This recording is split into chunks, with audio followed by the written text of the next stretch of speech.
Right, good morning, everybody. Um, Welcome to our webinar with Proofworks today. I'm going to pass over to Clive Brady, the chairman of the BWA, who will do the introduction. Thank you, Graham.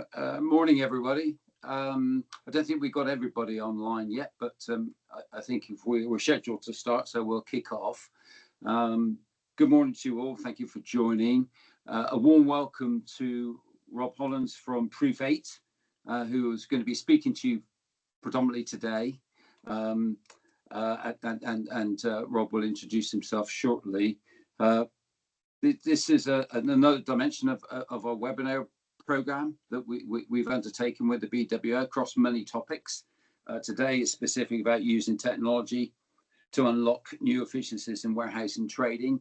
I mean, as the BWA, we have a vested interest, obviously, clearly in compliance, and we see technology as driving compliance, as well as our, you can see from my banner, education and training.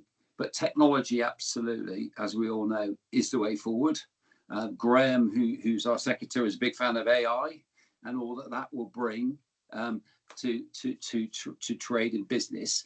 I'm less convinced, but anyway, I'm old school. But I think without a doubt, we preach technology is the way forward, and it will drive efficiencies, as Rob will talk about, in not only warehousing but in general trading. And from our point of view, absolutely, we see it as driving compliance, along with our, as I say, other educational offerings. So without further ado, it's a warm welcome to Rob, and I'll pass you over to yourself, Rob, and let you crack on. Brilliant. Thanks, Clive. Thanks, Graham. And thank you to everyone for joining today. So a pretty nippy session. We've prepped a few kind of slides to take people through. It's not a particular sales deck, but we are obviously a business. And if anyone would like to follow up and talk about that stuff, always really happy to have a chat.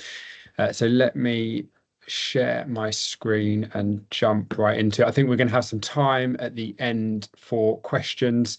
But I think if anyone wants to put questions in the chat, the guys have said that's fine, and they'll nudge me if any questions come up. So all being well, you should now see a nice Proof 8 slide, BWA slide on screen. So just a bit of background on myself, and a couple of caveats as well. I'm not a duty expert. I'm not a particular warehousing expert. Luckily, we've got a fantastic team that support us on all of those good things. Where I do come from, which hopefully some of the value we hope to bring across the BWA and in our conversation today is from the technology world, working with brands and organisations like Diageo, Pernod Ricard, Campari Group, Nestle, Estee Lauder companies, to look at how they can bring technology into their businesses, into their supply chain, to help them innovate, to get to better data, to drive greater transparency. In terms of Proofworks, as I said, we're not really here to do a sell today, just a bit of background on the business. You'll see us use the name Proofworks and Proof 8 interchangeably, as we've just gone through a transition as we kind of roll out the tools and the platform that we'll be talking about globally to our new brand, which is Proof 8. But essentially, we're a specialist software platform that's helping producers of things, particularly in the spirit space, but also bonded warehouses, to have kind of full control and visibility over their assets and their operations. The business set up in 2021, like all good startups. We've had a few pivots in that time, which is where we arrived to today, very much focused on the kind of operational support that we can provide businesses through great technology and software. We're well distributed, as you'd expect, and have got a good team of specialists supporting us. We have a kind of our big lofty mission, which I think is really relevant for what a lot of the people on the call will be dealing with, is we are really interested in where there are physical objects or assets that we can add a digital layer to, and we'll explore this a bit as we go through today. But where we can see something like, you know, an asset sat in a warehouse, the warehouse itself, a bay, the tools and machines that operate that environment, a lot of these things are analog and offline. There might be some information recorded in Excel sheets or in other places, but our real mission is how we can digitalize these physical assets, these offline bits of data, and bring them into the digital world, because that unlocks all sorts of new opportunities, which we'll talk about. We're going to mainly focus on things around our kind of warehouse management side of things and talk to you about that today. We're doing a lot of work in the space of digital ownership, which I think will be relevant, and we'll touch on that at the end, particularly around kind of the upcoming changes to WALGA and other regulations and compliance requirements coming down the pipe. We also do some work in the IoT space around connected products, and we'll touch just loosely on that. One thing just before we kind of kick off and jump into it all, Clive mentioned AI there. And one of the things to say with all of these technologies and innovations, they can feel quite a long way away from our day-to-day work and our world. But the thing that we can see, and, you know, the last few years has definitely shown us, is that things that we think might not be relevant for us, or technologies that we might think are 10, 20 years away, are all coming at us thick and fast. And I know there's this WARC stat around the amount of innovation we're going to see in the next 5 years will be the same amount of innovation that we've seen in the last 4 decades, which is just incredible. So any part of our lives, our business lives, our personal lives as well, where we think kind of technology or innovation isn't going to touch that, we've done it this way for 50 years, 100 years, 200 years, things aren't going to change. Things are changing, and it's up to us to dictate the pace. But one thing is for sure, technology and innovation changes are coming to all of our businesses, and they're coming in pretty rapidly. In terms of the warehouse space, you know, we are definitely not moving to robots coming into our bonded warehouses anytime soon, but there is a lot of growth in this area. So, you know, the value of warehouse automation has almost doubled, will almost have doubled next year since 2019. So there's a lot of investment going on behind the scenes around how we can better automate our warehouse environments. And that doesn't mean putting robots into the warehouse, but it does mean perhaps looking at things like how software can better help us to manage our inventory and all of our operations. In terms of the technologies itself, as I say, Clive kind of touched on AI there. Under the hood of things, and we're not going to deep dive into this stuff today, but under the hood of things, we are seeing 3 kind of key areas that are starting to impact the warehouses that we're working with. And this is very much technology focused. I'm going to go and talk about kind of how these are materializing in terms of solutions, but we are seeing an impact from AI. You'll see it daily in the news, all of the things that are going on there, but how we can use kind of automated technologies to understand, you know, availability of space in a warehouse, or better optimize our warehouse operations, or analyze our data to help us forecast perhaps future demand, as well as helping with inputting information more rapidly. This is one of the kind of big areas that we're exploring within our platform around how can we actually properly use AI to make warehouse keepers' lives easier. There's other technologies. We're doing quite a lot in the Internet of Things space. This is more kind of sensor tech. You know, how can we in a more automated fashion understand what assets are in a location at any point in time? And we might be using technology like RFID or sensor tech to understand the environment that the items are being stored in, you know, whether that's humidity or temperature, or any other factors. I'm also doing a lot of work in the blockchain space, which again sits very much under the hood for us. And this is really about how can we better record data? How can we keep that data more transparent? When this data is interrogated in the future by someone like HMRC, how can we say, actually, we've got a verifiable, trusted, immutable proof of everything that's been going on from an operational perspective?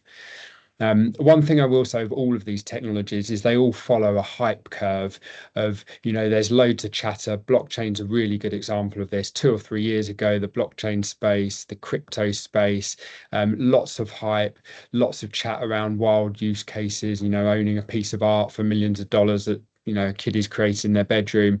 All of those things happen, and it's happened with each of these technology pillars. What then tends to happen is there's a big trough of disillusionment where you don't hear a lot about the tech. Everyone thinks it hasn't worked. And what's usually going on in that space, it's happened with AI, is that people are going away and actually building the real world use cases that will make a difference to businesses like ours. And that's one of the things that's happened with blockchain. What we know from the warehouse space is there is demand for solutions, for systems, for software that will help with planning and supporting all of the operations that happen day to day in a warehouse. This was a stat from the guys at Omniful that a big proportion, 90% of warehouses are either planning to implement or have already implemented some kind of software solution to support their operations in the space. There's definite demand there. A good point just to touch on what we're doing at Proofworks before we look at some of more of the kind of industry trends. We've essentially built a piece of software that's helping the kind of complete supply chain, as I mentioned, particularly in the spirit space, but from distillation and production through to maturation and storage, which is why we're here talking today, and right the way through to kind of bottling at the end of the process. It's an online software solution. It's relatively easy to implement, or very easy to implement. It's all web-based, works in offline environments and all of that stuff, and will help you manage every aspect of the warehouse and all of the customers and ownership issues, the compliance side of things with HMRC. So a kind of complete package to take away what has largely been kind of Excel or paper-based admin in the past. As I say, we operate across 3 key areas with lots of tools to support each of those different modules, if you like. In terms of the warehousing side of things, this is a kind of end-to-end solution for tracking all of the activities that happen within the warehouse, whether that's managing, regauges or samples, whether it's looking at the ownership of particular assets, whether it's managing duty reporting or movements within the warehouse. The system's built around doing that. There's also lots of other added benefits from whether that's looking at auditing or it's looking at space optimization, or just the simple task of locating an asset when you want to do that. We've implemented a simple technology. Everything is orientated around QR codes, which essentially end up as a tag that sits on the asset. A very efficient way to store data and interact with physical objects. It's something used across the Amazon warehouses with their kind of chaotic storage approach that they take as a solution. QR codes are a brilliant piece of tech. They can be damaged by 30%. They can be read by your standard iPhone or an ATEX compliant device or whatever reader you're looking at. And we'll go on to replacing GS1, the kind of industry body that's responsible for that tech, is seeing the replacement of barcodes with QR codes by 2027. So a brilliant forward-facing but simple piece of technology. We are also exploring other tech solutions, which I mentioned, things like RFID. So actually, as assets are coming into a warehouse, they're kind of passing through a reader, if you like, and can automatically be detected and their location tracked through the locations. But the big thing here really is about having the software systems to manage these types of innovations. There's lots of reasons driving the adoption of this type of software and the kind of digitalization of assets that I mentioned. Probably the biggest one, the biggest driver of everything, I guess, is the financial impact to businesses. So we know, and this was a kind of a McKinsey bit of data, but we know in what we see ourselves that if we can digitalize assets within a warehouse location and within the supply chain overall, we can reduce the operating costs that business is seeing. And obviously that drives through to improve bottom line profits or EBIT or EBITDA. impact, which is fantastic. And there's loads of reasons it does that. If we're digitalizing our assets, we can reduce the kind of administrative burden of managing those assets. We can automate more if those assets are digitalized, and we get better visibility, which enables us to have better forecasting and better planning. So really clear, financially driven reason for us to look at how we can digitalize our supply chain. There's also customer benefits as well. We know and we hear it from the actual end customers. The reason we show here, you know, a bottle in the hand of a customer is because often that's where these things finally end up in the hands of consumers, whether that's someone owning an asset as an investment asset sat in a warehouse, or a bottle of Johnny Walker or whatever product it is that they're going to end up drinking. We know that there's a drive from those organizations to have better supply chain transparency. And that's because they know if they can pass it on to their consumer, if they can be more transparent, if they're a more trusted brand, that increases loyalty and it increases spend. The other factor that we see driving this, and we'll touch a bit more on it, and things like the upcoming HMRC changes, which are obviously relevant because that's within the next weeks, is issues around, you know, counterfeit products, around fraud, which we know have impacted this industry and bonded warehouses. And there is a significant impact of that. You know, this is one of a stat from the spirits business, but the fact that almost a quarter of, you know, alcohol might be counterfeit worldwide seems like a lofty number, but there is certainly this is certainly an issue that we need to appreciate, and we need to try and solve for. And technology and systems and software systems can help make things more transparent and more traceable. I just wanted, before we look at some other things, to touch on the kind of, I guess, the behind the scenes technology solution that's powering some of this. So when we mention kind of blockchain, what we're really talking about is being able to digitally create an identity or a digital twin of those products, and store that in a recorded way. And it's much like a big database, but more transparent, more robust, more resilient in many ways. But essentially, assets that are sat within a location, that are sat on the platform, are automatically being digitalized. They're being given that unique identity, which stays with that asset for its life. And as ownership transfers may happen, as it may move locations, or it might have changes to it within its location, like a sample or a regauge, all of these bits of data are being recorded. And they can be made transparent to the warehouse, obviously, within the system, but can also start to show the end customer the kind of data that sits behind that. And we almost get, if you like, a car handbook or a digital product passport that shows the whole history of that asset, and it's bringing amazing traceability. And I think in the future, we'll see organizations like HMRC look to technology like this to provide that kind of robust traceability or digital record of the assets that we're holding and storing.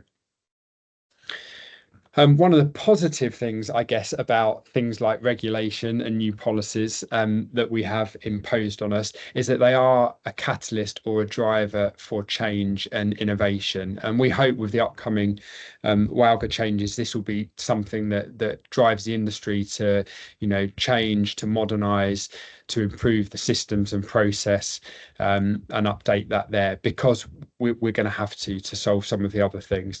There, you know, I said I'm not an expert in this area. I think there are lots of benefits, and, you know, in other spaces, this kind of change has been driven by the industry.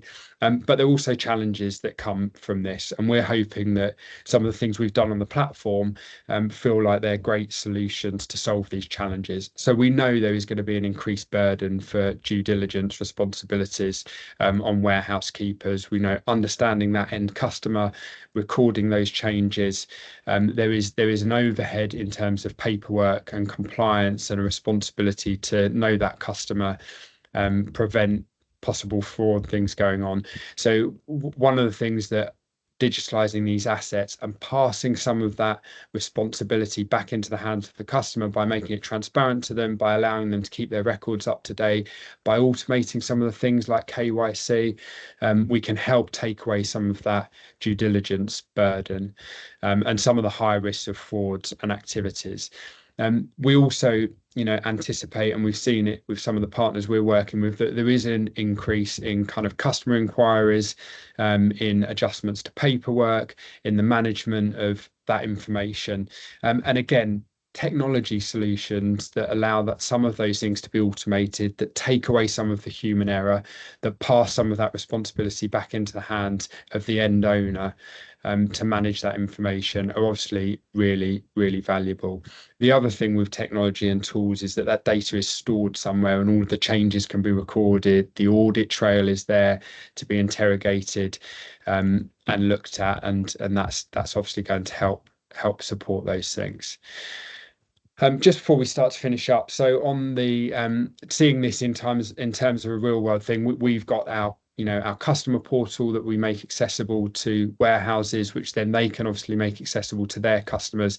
So just a couple of examples of this in action. So you can see someone logged into our portal, and can see all of the assets they own. Now this is very much an end customer here, so they've only got a few assets.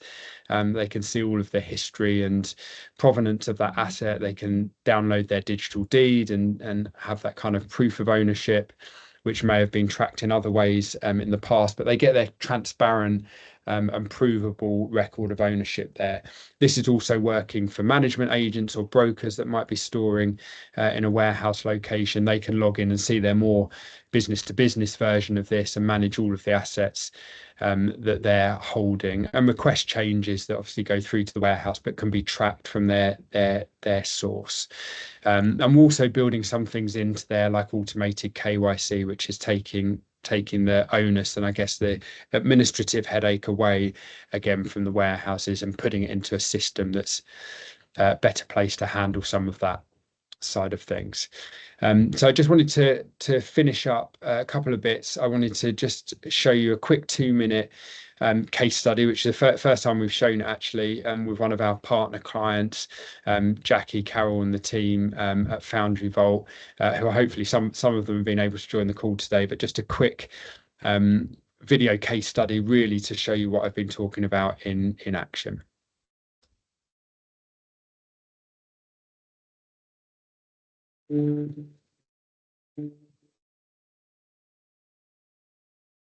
My name is Jackie Hannah and I am the warehouse keeper and director here at the Foundry Vault.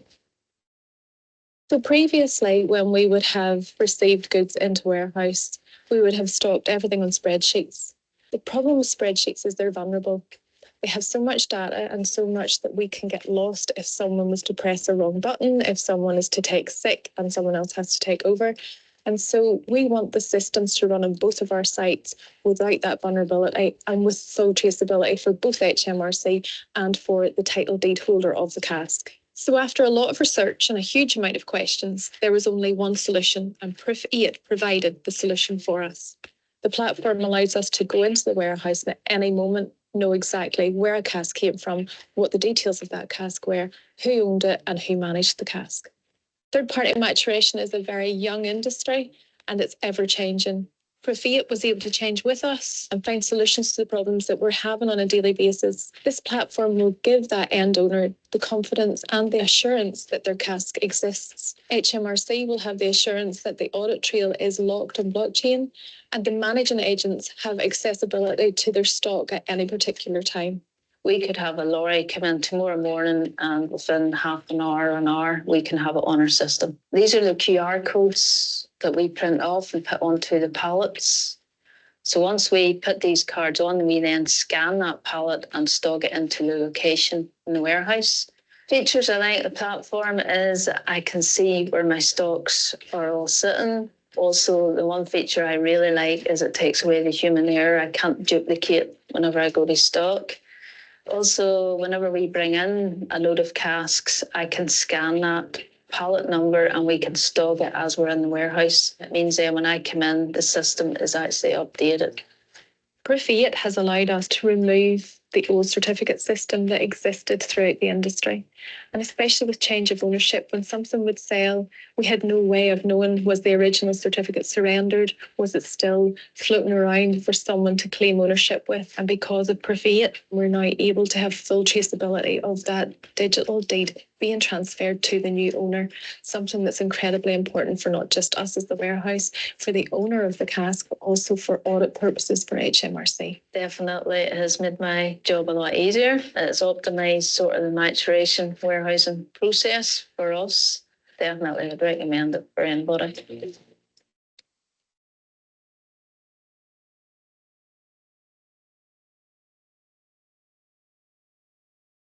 Hopefully that all came across okay. I know it can be a bit sketchy sometimes on WebExes and Teams and things, but we'll also share a link, or Graham can share a link around for anyone that's interested at the end. So just to finish up on this, with whatever technology you may be looking at to implement a business, or whatever into the business, or whatever problem you may be looking to solve, I think it comes as a part of the other tools that you're already using. We're not trying to replace, your ERP system or your finance system, your Xero or your Sage or your QuickBooks, or your e-commerce platform, or the other tools that you're using. This is really about what can we implement into the warehouse operationally, that these other tools might not be satisfying, and we know from that specific on the warehouse floor operations side of things, it feels like there's a bit of a gap, certainly from the kind of ownership and the transparency side of things, and the changes really that are being driven by new regulations or deregulation, if you like. This is where other tools can help, but certainly not to replace the tools that you have.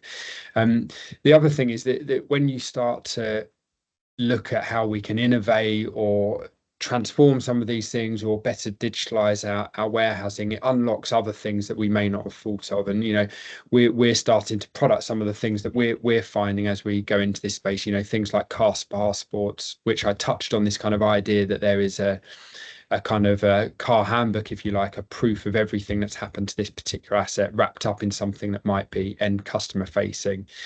I think this idea of the warehouse of things, or the distillery of things, is a really nice idea to look at how can we better connect everything that we're doing, from the kind of hardware on the ground to the software that powers the back office. How can we better connect it all? And we might wrap that up as the warehouse of things. And then definitely, like, technologies like blockchain are making this easier, whether that's making it easier to store and record data, or making it easier to be more transparent with our end customers. It's certainly unlocking new opportunities, and will unlock future opportunities in the way that we own, trade and kind of value assets. And then just to finish up, we can jump to any questions if there are any. The time is definitely now, being driven by the fact that the technology is here, the technology is low cost to implement, and other factors like regulatory change are making it more important than ever to look at how we can digitalize our operations and our warehouses for efficiency, for compliance, and to unlock those future opportunities that we talked about. I'd definitely say, lean on technology to try and solve some of the challenges you face, whether that is regulatory or compliance or other challenges. Technology can be a great solution to solving the problems that we have, and the new processes that we may need to implement.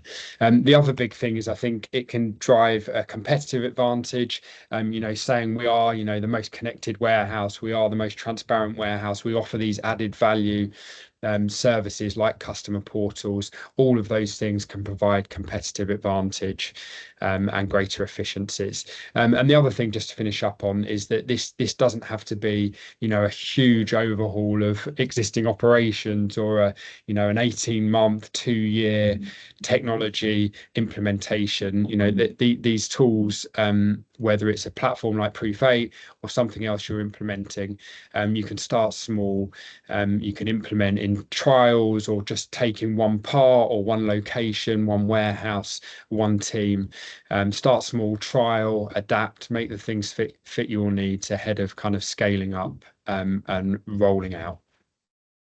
And just about on time, I think that's it. I'll pass back to Clive or Graham for any and the audience for any questions. Thanks, Rob. Very insightful and very interesting as well. So I'm sure there are questions. Graham, are you able to see if I saw a couple of questions flash up? I think. Did you? Are you able to... Yeah.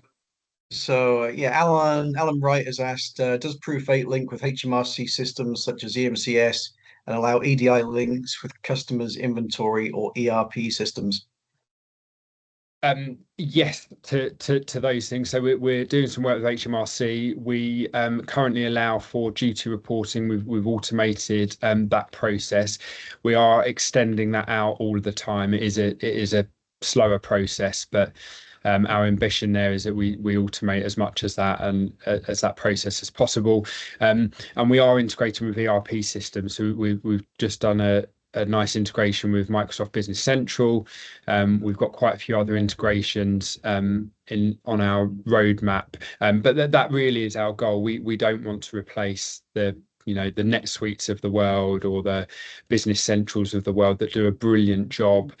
We think from a kind of financial back office administration side of things, we don't think they're the best tools on the warehouse floor by any means. They don't really appreciate the audience that's using them, the environment they're being used in, and they're often not orientated around the industry. When we look at spirits and the warehousing or bonded warehousing of those types of goods, the ERP systems aren't orientated to manage those things, the complex customer management, but the actual operations management as well. But we do think they're brilliant for back offices, and we're integrating where we can with those sides of things. All right, that's great. And he's also asked, do the cask or pallet QR code labels allow for human readable content too? They do. Yeah, exactly that. So there's limited data that you can get to without having an account, but you can read data. So you could, pop open your iPhone camera, scan that QR code, and get at least some high level information on the asset you're stood in front of. If you have an account, and then if you have the right permissions, you can obviously go fully into that asset, and also then you could use that as a point to start making changes. Like, say, I now want to complete a regauge on this asset, complete that. And kind of automate that with all in the system. But that is one of the real beauties of QR codes, is that we can hold a lot more information, but they're also human readable. Oh, that's great, thank you. And John Wilson has asked, can we use RFID tags with Proof 8? Yeah, you can. Yeah, there are lots of challenges with RFID. There's been a cost one in the past, which has been brilliant because the technology is decreasing in price rapidly. There's also one in locations that it becomes difficult to read, an individual item level, particularly if you've got, cars full of liquid. RFID doesn't play particularly nicely in terms of readability. So we're overcoming those challenges, but certainly some of the customers we've been working with, where assets are moving between locations, we can track them with a kind of a curtain, if you like, that's reading that technology. Yeah, so we're pretty code or tech agnostic, if you like. We do also depreciate back to barcodes if that was a requirement. Some of our customers, as they're migrating in, might be using barcodes and then moving on to our QR system, so right the way through to NFC or RFID. That's excellent, thank you. And just a question from Kirsten McGowan.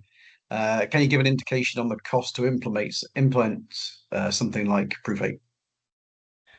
Definitely, this is one of the beauties. I might have touched on it, certainly meant to. This is one of the beauties of these types of software solutions, like ours. Is it's based really on the scale of the business, like the number of locations, number of assets that you're holding. So scales up and down alongside your business, and is a monthly subscription based approach, so pretty low cost to implement. It's not like you've got to go out and buy expensive hardware or put servers in or spend fortunes onboarding people and implementing software. It's very intuitive. It can ingest data from existing sources, so if you've currently got everything stored in Excel, it's pretty easy to take that Excel or a CSV and import the data in and get started. So the cost to entry are pretty low, and then it's subscription based, matched to the kind of business.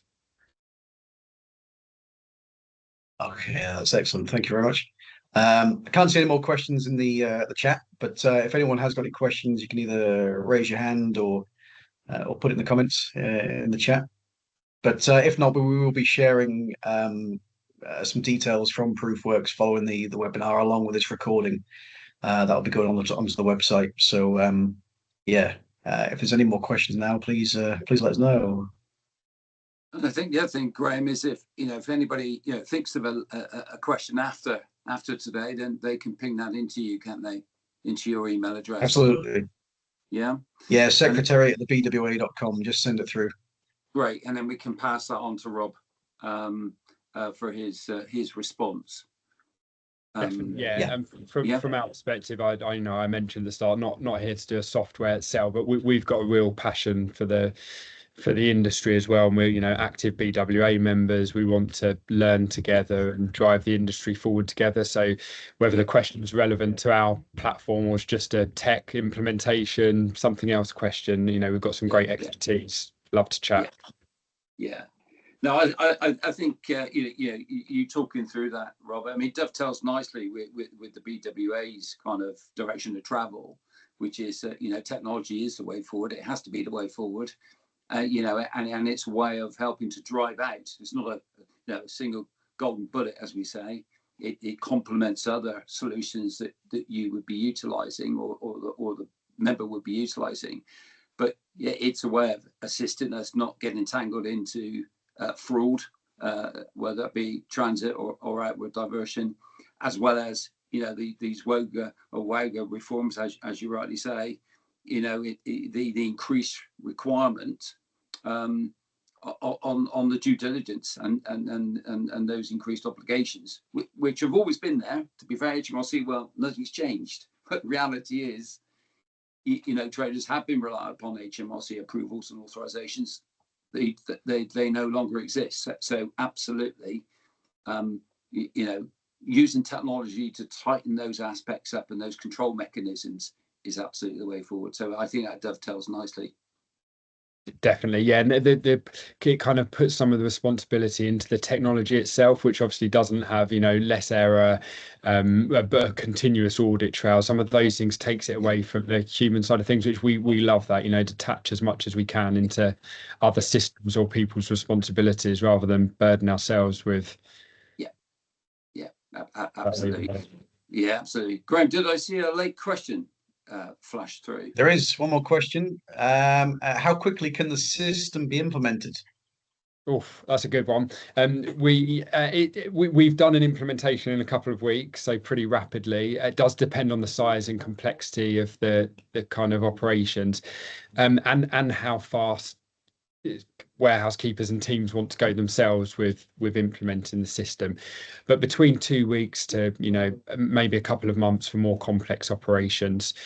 Certainly if there's a distillery involved as well, then there's more complex process there that takes us a bit longer to implement sometimes. But from 2 weeks to a month or two for really complex operations, but really simple to implement and get started, really. Good.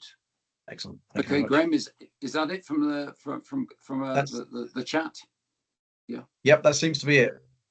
Great. Okay, good timing, Rob. We're just about with it. Well, we are within our time frame, so that's great. Thank you so much, obviously, for the presentation and your time. And I think, as I say, dovetails nicely with the BWA approach, and it absolutely the way forward in terms of addressing the issues within the industry. So big thanks to you. Big thanks for everybody that's joining us and have joined us. And yeah, any further questions, please ping them into Graham and we'll pass those on to Rob. Other than that, have a great rest of the day. Thank you, everybody. Thanks all. Thanks, Graham. Thank you.